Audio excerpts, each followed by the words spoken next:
জিয়াউর রহমান মরার পরে 40 দিন পর্যন্ত টেলিভিশন তখন তো একটাই মানে টেলিভিশন বাংলাদেশ, সেই টেলিভিশন দেখালো সেরা গেঞ্জি আর বাঙ্গা সুটকেস ছাড়া কিচ্ছু থুয়ে যায়নি। জিয়াউর রহমানের সেরা প্যান্ট কেটে কেটে তারেকরে সেই সেরা প্যান্ট মানে জিয়াউর রহমানের পুরনো প্যান্ট কেটে পরায়।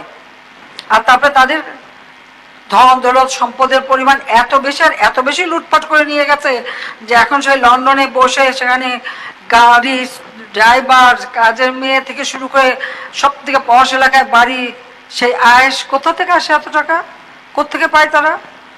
কিভাবে এত সম্পদ করেছে তারা? তার জবাব তাদেরকে দিতে হবে, দেশের কাছে মানুষের কাছে দিতে হবে। মানুষের সম্পদ লুট করেই তো এই কাজ করেছে।